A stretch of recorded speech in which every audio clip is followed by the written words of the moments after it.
어떤 인디안 부족은요, 젊은이들이 부부가 되면 이러한 아름다운 시를 읽어준다고 합니다. 이제 두 사람 비에 맞지 않으리라. 서로가 서로에게 지붕이 되어줄 테니까. 이제 두 사람 춥지 않으리라. 서로가 서로에게 따뜻함이 될 테니까. 이제 두 사람 서로 외롭지 않으리라. 서로가 서로에게 동행이 될 테니까. 이제 두 사람은 두 개의 몸이지만 두 사람 앞에는 오직 하나의 인생이 있으리라. 이제 그대들의 집으로 들어가라. 힘 있는 날들 속으로 들어가라.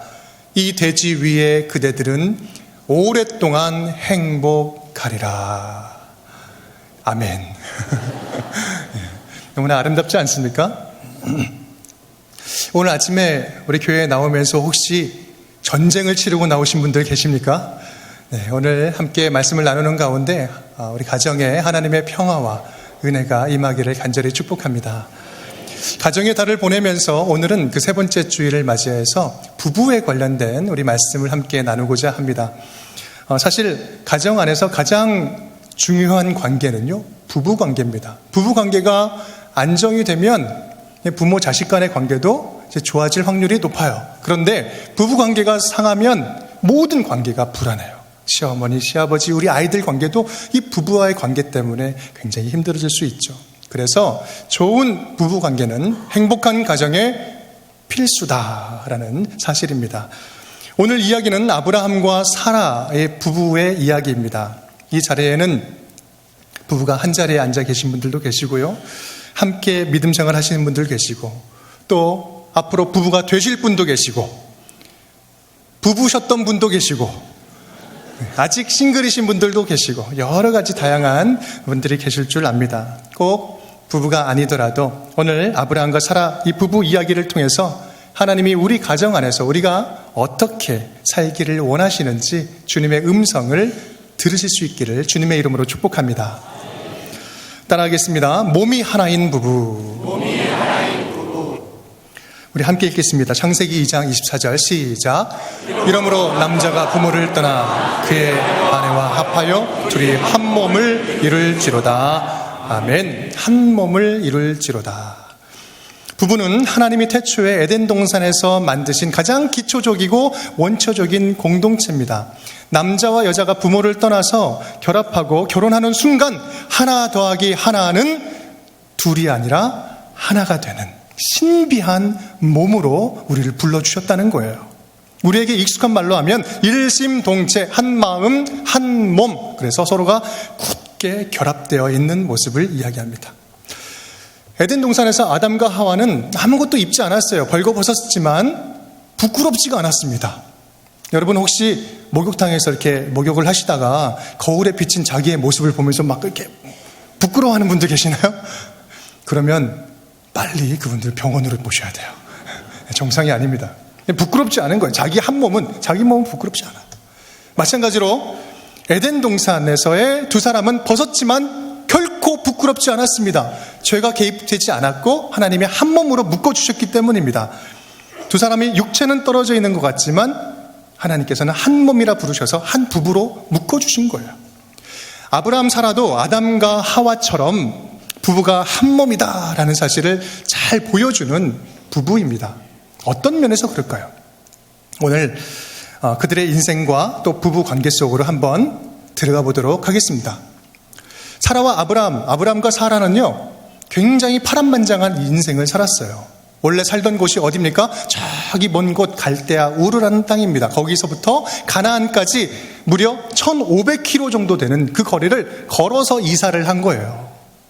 지금으로 따지면 실감이 안 나니까 서울에서 부산까지의 거리를 한 3번 정도 걸어서 왔다 갔다 그 정도 거리를 걸어서 움직인 거예요. 정말 이동이 길었죠. 가나안 땅에 와서는 어떻습니까? 거기에는 원주민들하고 전쟁도 치릅니다. 조카 롯을 데리고 왔어요. 조카 롯 좀 이제 살만해지니까 막 다툼이 일어나서 또 땅도 갈라지게 돼요. 먹을 것이 없어서 애굽으로 또 피신도 가기도 하고요. 참 많은 일들이 있었어요. 그 많은 일들, 중요한 일들, 결정해야 될 상황들도 굉장히 많이 있었죠. 그런데 이 가장 아브라함은 이 모든 결정하는 순간에 사라에게 한마디 물어보지 않고 있어요. 오늘 본문 아브라함과 사라, 이 오늘 이 장면은요, 어찌 보면 이 부부에게 있어서 너무나도 충격적이고 또 중요한 결정적인 순간입니다. 다시 한번 읽어볼까요? 1절부터 3절까지 시작. 그 일 후에 하나님이 아브라함을 시험하시려고 그를 부르시되 아브라함아 하시니 그가 이르되 내가 여기 있나이다. 여호와께서 이르시되 내 아들 내 사랑하는 독자 이삭을 데리고 모리아 땅으로 가서 내가 내게 일러준 한 산 거기서 그를 번제로 드리라.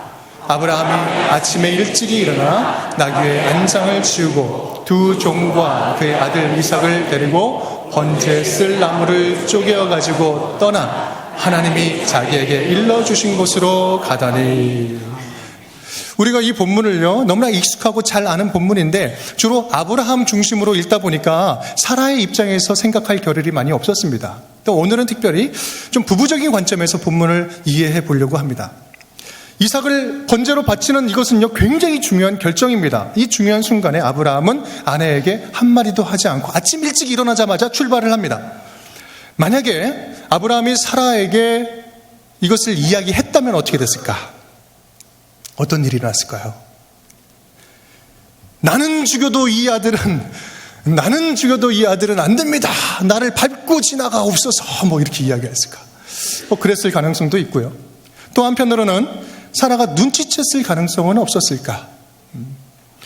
아들, 그리고 번제에 쓸 나무, 불, 칼, 이 모든 제사드릴 준비는 다 해서 가는데 재물이 없는 거예요. 그것을 보면서 정황상으로 보면 어찌 보면 사라가 눈치챘을 가능성도 더 많이 있는 것 같다라는 생각을 합니다. 어쨌든 사라가 안 하는지 뭘 하는지는 성경에서는 구체적으로 기록하고 있지는 않습니다. 오늘 본문에서 하나님이 사라의 의사와 상관없이 아브라함에게만 말씀하시고 있습니다. 왜 그러셨을까요? 그건 사라를 아예 무시해서 그러셨던 것일까? 하나님 보시기에는요, 아브라함과 사라는 한 몸이에요. 한 몸으로 묶어주신 부부입니다. 그렇기 때문에 아브라함에게 이야기하는 것은요, 사라에게도 이야기하는 거예요. 그 가정에게 이야기하는 것입니다. 부부는 일심동체, 그래서 두 번 이야기할 필요가 없는 것입니다. 두 사람은 하나님 앞에서 한 몸으로 순종을 하고 있는 것입니다. 엄밀하게 따지면 아브라함의 순종은 곧 사라의 순종이기도 했습니다. 신약성경 가운데 부부에 대한 말씀을 주는 가장 대표적인 본문이 있다면 에베소서 5장 말씀입니다. 우리 22절, 23절 함께 읽겠습니다. 시작. 아내들이여 자기 남편에게 복종하기를 주께 하듯 하라. 이는 남편이 아내의 머리됨이 그리스도께서 교회의 머리됨과 같음이니 그가 바로 몸의 구주시라. 아멘. 몸 하나에 머리가 하나인 겁니다. 머리가 두 개면 안 되는 겁니다. 교회에 예수님 한 분만이 머리인 것처럼 이 가정에 하나님께서는 남편을 머리로 해서 이 가정의 질서를 잡도록 디자인하신 겁니다. 이것이 바로 성경적인 가정의 질서입니다. 하나님은 이 질서를 통해서 일하시는 거예요. 사라가 비록 당장에는 이해가 되지 않는다 할지라도 하나님께서 한 몸으로 묶어준 이 남편의 결정, 그리고 이 남편은 하나님 앞에 온전히 신실하다라는 분명한 믿음이 있었기에 사라는 한 몸으로서 절대 순종을 할 수 있었습니다. 유대인의 탈무드, 우리 국정교과서라고 볼 수 있는 이 탈무드에 보면은 가장 앞페이지에 이런 이야기가 나옵니다. 어떤 이야기냐면 사람이 태어났는데 몸은 하나인데 머리가 두 개인 사람이 태어났다. 그렇다면 이 사람은 한 사람입니까? 아니면 두 사람입니까? 이런 질문을 하고 있어요. 한 사람입니까? 아니면 두 사람입니까? 대답이 뭐냐면요, 한쪽 머리에 뜨거운 물을 한번 부어봐라. 좀 잔인하긴 하지만 한쪽 물에 뜨거운 물을 딱 부었을 때 다른 쪽에 있는 얼굴이 웃고 있으면 이건 두 사람이다. 그런데 같이 아파하면 이거는 한 사람이야. 부부란 바로 그런 겁니다. 함께 아픈 거예요. 함께 기쁠 일 있으면 함께 기쁜 것입니다. 함께 기다릴 일 있으면 함께 기다려주는 거예요. 함께 인내하고 참아야 될 일 있으면 함께 참는 거예요. 그것이 바로 한 생명으로 묶어져 있는 부부의 관계라는 사실입니다. 또한 하나님 앞에서도 함께 순종하는 겁니다. 여러분, 부부의 날이 언제인지 아시죠? 5월 달에 들어있습니다. 내일 모레 21일입니다. 21일. 왜 21일인지 아시죠? 두 사람이 하나가 되었다. 그래서 제발 사이좋게 살아자. 둘이 하나. 21일입니다. 네. 이번 주 화요일에는 저녁 시간에 특별히 시간을 내셔서 좀 좋은 식사 시간, 맛있는 거 좀 사드시면 좋겠습니다. 둘이 한 몸이니까 1인분만 시켜가지고 같이 떠먹여주는 아름다운 광경을 한번 하시기 바랍니다. 지금 이곳에는요, 사이가 좋으신 부부들도 있지만 사이가 굉장히 힘든 분들도 계세요. 위기 가운데 있는 부부들도 있을 겁니다. 그리고 우리 가정, 우리 주변에는요, 정말 이혼의 위기의 가정들도 너무나 많이 있습니다. 아니, 이미 너무나 깊은 상처를 경험하고 해체를 경험한 그런 가정들도 있을 것입니다. 사단은요, 어떻게든 이 가정을 무너뜨리는 거예요. 거짓하고 속이고 참소하고 분열시키고 증오시키고 그렇게 해서 어찌됐든 갈라놓는 것이 사단의 첫 번째 임무예요. 소중한 가정들이 그렇게 깨어지면서 너무나 큰 아픔들이 생겨납니다. 근데 그 아픔은 이 두 사람에서 끝나는 것이 아니라 이 다음 세대, 우리 아이들에게 고스란히 전달된다는 의미에서 얼마나 심각하고 큰 문제인지 모릅니다. 너무나 가슴 아픈 일이죠. 우리는 한 가지 분명히 기억해야 됩니다. 그 고통을, 그 아픔을 우리 하나님도 고스란히 느끼고 있다는 거예요. 왜냐하면 그 가정을 누가 만나겠습니까? 하나님이. 그 가정을, 두 만남을 하나님이 시작하셨기 때문에 하나님께서는 그것을 너무 잘 아는 거예요. 그리고 그것이 찢어지는 순간 너무나 고통스러운 것입니다. 그리고 더 이상 이 문제가 확산되지 않기를 원하시는 거죠. 가정은 놀라운 치유의 능력이 있음과 동시에 또한 가정은 치명적인 고통을 낳을 수도 있습니다. 예수님은 그러하기에 부부관계에 있어서 다음과 같이 직접 말씀하셨습니다. 우리 마태복음 19장 말씀 다 함께 시작. 사람이 그 부모를 떠나서 아내에게 합하여 그 둘이 한 몸이 될지니라 하신 것을 읽지 못하였느냐. 그러한즉 이제 둘이 하나요 한 몸이니 그러므로 하나님이 짝지어 주신 것을 사람이 나누지 못할지니라. 아멘. 예수님은 하나님이 짝지어 주신 것을 사람이 나누지 말라고 분명하게 말씀하고 있습니다. 붙여주신 분도 하나님이니 떼어주신다면, 떼어질 상황이라면 떼어주실 분도 하나님이라는 것입니다. 하나님이 짝지어 주신 것이니 힘들어도 하나님이 하실 일을 한번 참고 기다려보자는 겁니다. 다만 여기서 중요한 것은요, 이혼이 맞다, 그러다, 옳다, 나쁘다, 지금 이 이야기를 하려고 하는 것이 아니라, 이 윤리적인 문제가 아니라, 이 부부가 깨어지는 것은 한 몸이 갈라지는, 한 몸이 찢어지는 그런 아픔이 생긴다는 거예요. 근데 이것은 두 사람만 아픈 것이 아니라 우리 하나님도 동일하게 아프고 계신 거예요. 그리고 이 아픔은요, 한번 시작되면 본인들이 결정을 했지만 그 이후로부터는 걷잡을 수 없는 확산이 일어납니다. 그래서 하나님은 막으시는 거예요. 내가 책임질 테니 그 책임은 너희가 지게 하지 말라. 너희가 나누게 하지 말라. 우리는 여기에서 하나님의 마음을 읽어야 됩니다. 따라하겠습니다. 마음이 하나인 부부. 창세기 2장 말씀 우리 다시 한번 한 목소리를 읽겠습니다. 시작. 이러므로 남자가 부모를 떠나 그의 아내와 합하여 둘이 한 몸을 이룰지로다. 아멘. 육체만 하나인 부부는요, 이건 동물적인 부부예요. 부부는 육체뿐만 아니라 마음이 하나이어야 합니다. 두 사람이 부모를 떠나 서로 합한다라고 이야기할 때 이 합하다는 것은요, 히브리어로 타바크라는 단어인데 단순하게 몸과 마음뿐만 아니라 서로 소속되다라는 그런 의미가 있는 것입니다. 마음이 합하여지는 거예요. 아브라함은 이제 애굽으로 사라와 함께 내려가게 되었을 때, 기근이 와서 내려가게 되었을 때 이제 사라에게 이렇게 이야기를 합니다.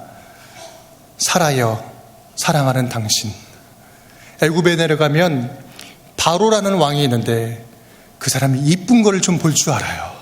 그런데 내가 당신을 보니 너무나 사랑스럽고 예뻐.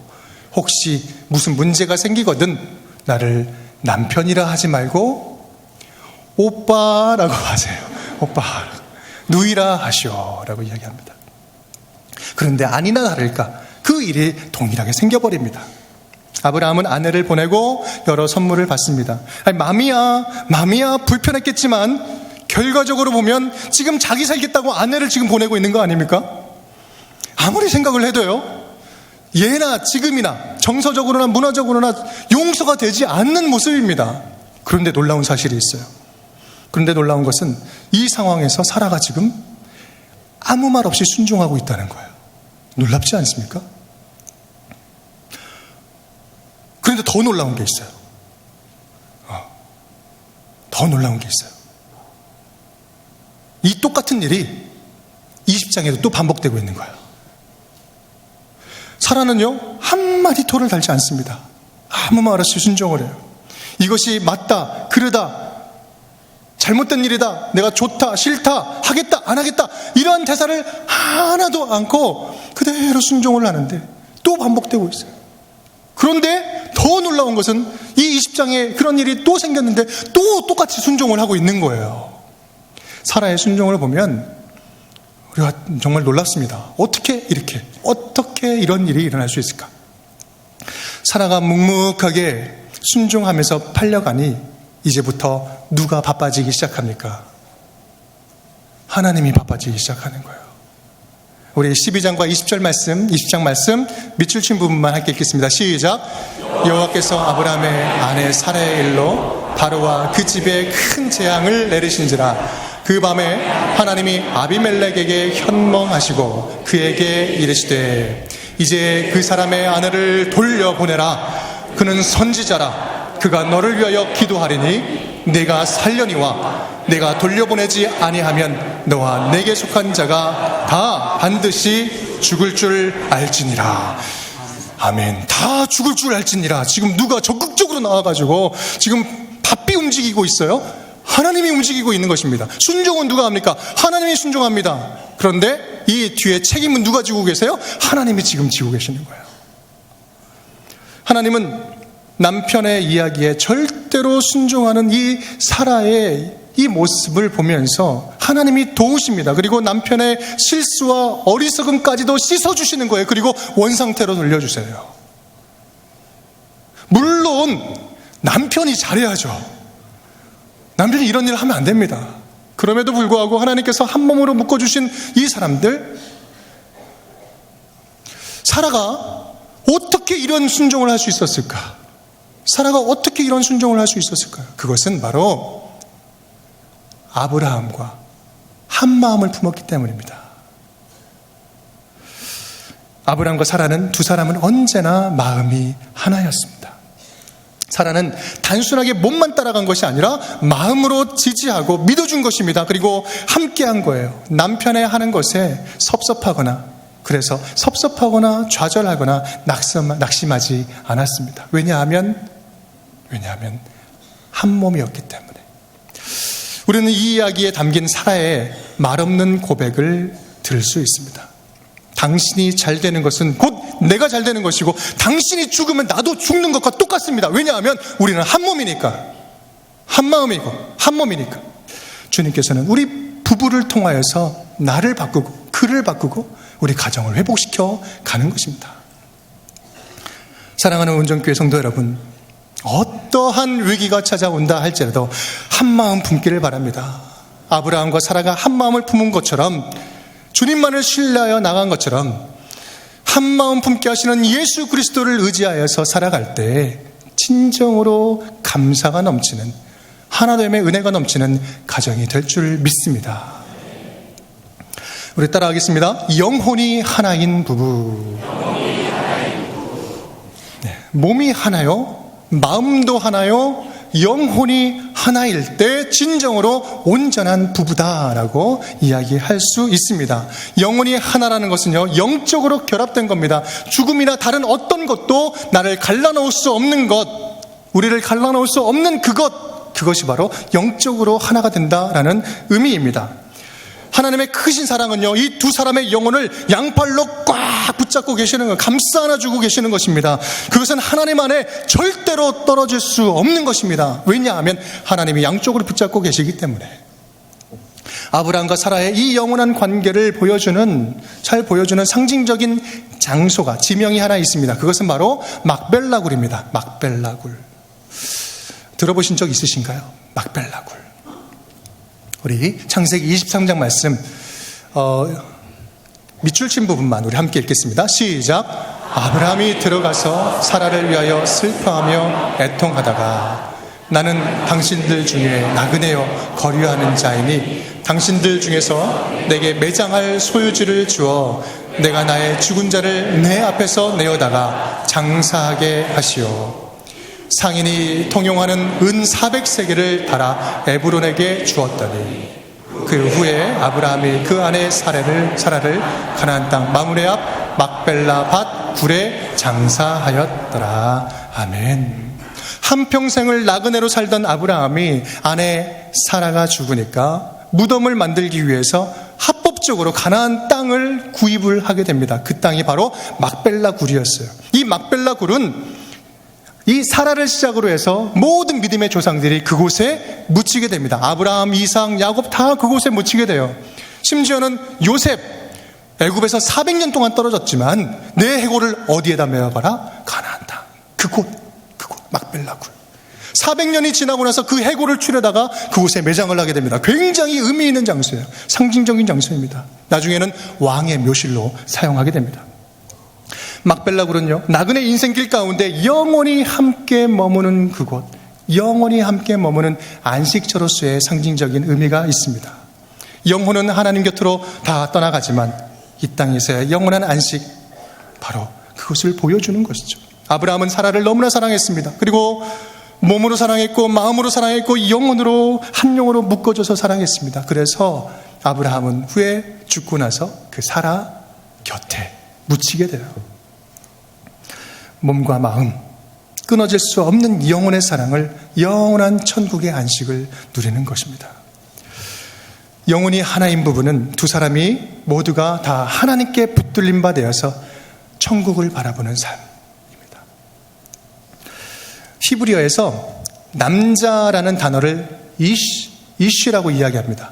여자를 단어를 이쉬와 이샤 두 단어입니다. 그런데 이 이쉬라는 단어에서 야훼에 들어가는 스펠링, 그 단어 철자를 싹 빼면 애쉬라는 단어가 돼요. 근데 재미있는 것은 여자라는 단어, 이샤라는 단어에서 야훼, 똑같이 하나님의 이름을 싹 빼면 그것 또한 똑같이 애쉬라는 단어가 된다고 합니다. 이 애쉬라는 단어는 무슨 뜻이냐면요, 불이에요. 불. 이게 무슨 말일까?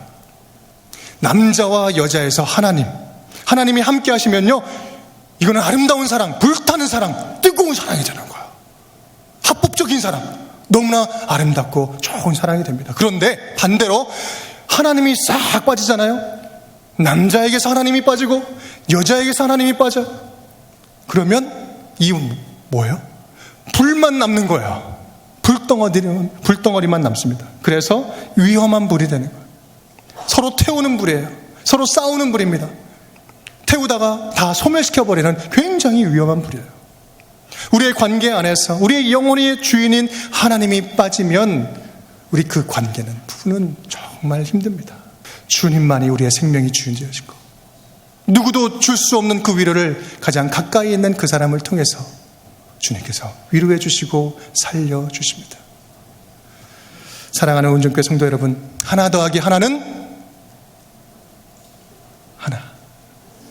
하나 더하기 하나는 하나입니다. 우리 가정을 하나 되게 하시는 축복이 저와 여러분에게 가득 차고 넘칠 수 있기를 주님의 이름으로 축원드립니다.